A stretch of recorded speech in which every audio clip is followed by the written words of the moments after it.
ఓం శ్రీ గురుభ్యో నమః. ఓం శ్రీ మాత్రే నమః. జయ రామకృష్ణ. మనం ఎప్పటిలాగే ధర్మ సందేహాల గురించి చర్చించుకోబోతున్నాము. ఆధ్యాత్మిక విషయాలు అన్నీ కూడా చర్చించుకోబోతున్నాము. ఈరోజు మన టాపిక్ ఏంటిది అంటే, మనం అనుకుంటాము మనం ఎప్పుడైతే ఏదో ఒక రంగంలో కృషి చేస్తూ ఉంటామో ప్రపంచమంతా ఆ రంగం గురించే ఆలోచిస్తూ ఉంటుందేమో అని అనిపిస్తూ ఉంటుంది మనకు. ఒక బిజినెస్ చేస్తున్నాం అనుకోండి, అందరూ కూడా ఆ బిజినెస్కి సంబంధించి మనకు సపోర్ట్ చేయాలి, అదే ఆలోచించాలి అన్నట్టుగా మనకు అలా అనిపిస్తూ ఉంటుంది. సో మనము ఆధ్యాత్మిక జీవితం గడుపుతున్నప్పుడు మనకు చుట్టూ ప్రపంచాన్ని చూసినప్పుడు ఏమనిపిస్తుంది అంటే, వీళ్ళందరూ ఎందుకు ఈ మార్గంలోకి రాలేకపోతున్నారు, మనం ఏదో చేసి అందరినీ ఈ మార్గంలోకి తెచ్చేద్దాము అన్నంత మనకు ఆ అనుభవం అనేది కలుగుతూ ఉంటుంది. అయితే మనకు చెప్పేది గురువులు కానీ ఎవరైనా భగవంతుడు చెప్పేది ఏంటిది అంటే, జనబాహుళ్యంలో అజ్ఞానమే చాలా ఎక్కువగా ఉంటుంది. కాబట్టి ఎవరో వేల మందిలో ఎవరో కొందరు మాత్రమే నన్ను తెలుసుకోగలుగుతున్నారు.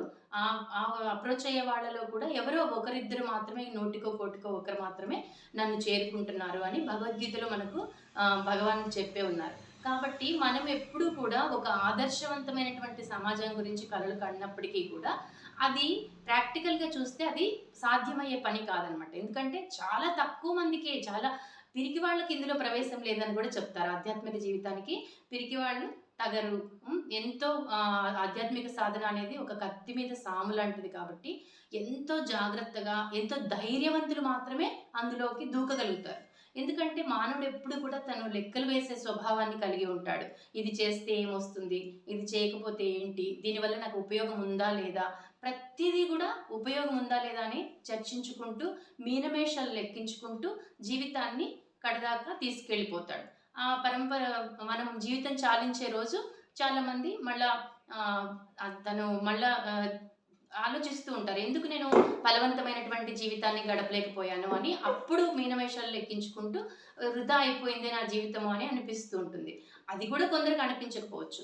కాబట్టి మనం ఎప్పుడు కూడా ఏది గుర్తుపెట్టుకోవాలి, స్వామి వివేకానంద వారు చెప్పినట్టుగా ఈ ప్రపంచం అనేది ఒక వ్యాయామశాల లాంటిది. ఇందులోకి మనం జన్మ తీసుకుని ఒక మనిషిగా వచ్చాము అంటే మనం ఏదో నేర్చుకోబోతున్నాము ఇక్కడ. మనకు వచ్చే జీవితంలో మనకు అప్రోచ్ అయ్యే వ్యక్తులైతేనేమి, మనకు వచ్చే సమస్యలు అయితేనేమి, అవన్నీ కూడా మన జీవిత లక్ష్యం వైపు మనల్ని తీసుకెళ్ళడానికే వస్తున్నాయి అని మనం అర్థం చేసుకోవాలంట. కాబట్టి స్వామి వివేకానంద వారు ఏమంటారంటే, ఈ ప్రపంచం అనేది చాలా వ్యాయామశాల లాంటిది. ఇది నువ్వు ప్రపంచాన్ని ఉద్ధరించే క్రమంలో దాన్ని ఉద్ధరించకపోగా నిన్ను నువ్వు ఉద్ధరించుకుంటావు, అదే నీకు కలిగేటువంటి బెనిఫిట్ అన్నట్టుగా చెప్తారంట. కాబట్టి మనం ఎప్పుడు కూడా అందరినీ మార్చేద్దాము, ఈ జీవితంలోకి అందరూ వచ్చేస్తారు అని అనుకోనక్కర్లేదు. అలా అని ఎక్కువ మంది వెళ్తున్న మార్గమే సరైనది అని కూడా అనుకోవడానికి లేదు. ఎక్కువ మంది ప్రాపంచికతలో కొట్టుమిట్టాడుతున్నారు కాబట్టి అదే మంచి జీవితము, అదే మనం కూడా మనం కూడా ఫాలో అయిపోదామని అనుకోకూడదు అనమాట.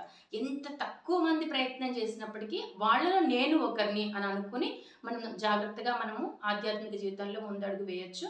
అలా మనకు తీవ్రమైనటువంటి వ్యాకులత ఎప్పుడైతే కలుగుతుందో అప్పుడు మన జీవితంలో భగవంతుని దయ వల్ల అన్ని గురువులు లభించడం అయితేనేమి, ఇలా అన్ని విషయాలు మనకు దానికి తగ్గట్టుగా యూనివర్స్ అనేది మన ముందుకి తెచ్చిపెడుతూ ఉంటుంది అనమాట.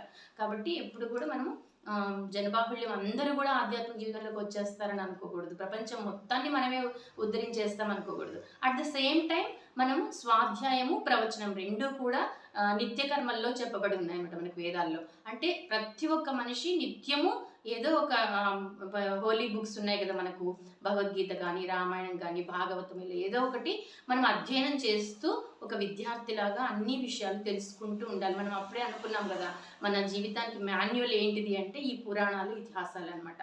వేదాలు, ఉపనిషత్తులు మనం చర్చించుకోలేము, అందులో భాష కూడా చాలా కఠినంగా ఉంటుంది. కాబట్టి వాటిని అన్నిటినీ కూడా మహాపురాణాల రూపంలో మనకు ఋషులు, మహర్షులు అందించి ఉన్నారు. కాబట్టి ప్రతి ఒక్క ఇంట్లో కనీసం ఒక రామాయణం పుస్తకమైనా పెట్టుకుని మనము ఎప్పుడో ఒకరోజు అది తెరవకపోతామా అనే ఉద్దేశంతో మనము అలా ప్రయత్నం చేయాలి.